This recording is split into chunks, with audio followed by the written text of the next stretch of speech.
Welcome to our channel. మనకు పల్లెలు అనగానే గుర్తొచ్చేవేమంటే ఫస్ట్ మంచి ప్రకృతి, పొలాలు, పచ్చని వాతావరణం, అక్కడ ఉన్న మన బంధువుల ఆప్యాయత, ప్రేమ అన్నీ గుర్తుకొస్తాయి. ఇక్కడ నేనైతే ఇది మా దొడ్డి అండి. ఇక్కడ మేము కోళ్ళను పెంచుకుంటాము. ఆ తర్వాత ఇక్కడ వాములు స్టోర్ అంటే గడ్డి అందుకు కావాలి కదా పశువులకు, ఇక్కడ స్టోర్ చేసి పెట్టుకుంటాం అనమాట.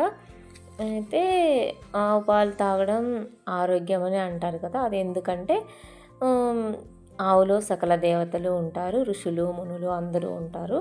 మనం ఆవుకు దాన అట్లా ఇట్లా అంటే మేత వేయడానికి వెళ్ళినప్పుడు మనలో ఉన్న అనారోగ్యాన్ని ఆవు గుర్తించి బయటికి వెళ్ళినప్పుడు మనం అంటే వదులుతాం కదా బయటికి గడ్డి మేయడానికి.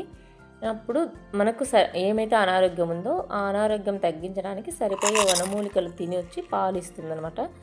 ఆ పాలు తాగడం వల్ల మనలో ఉన్న అనారోగ్యం తగ్గి మనం ఆరోగ్యంగా ఉండడానికి ఎంతో ఆవు పాలు దోహదపడతాయి. అందుకే ప్రతి ఇంటికి ఆవు ఉండాలి. ఆవు పాలు తాగడం ఆరోగ్యం. Thank you for watching.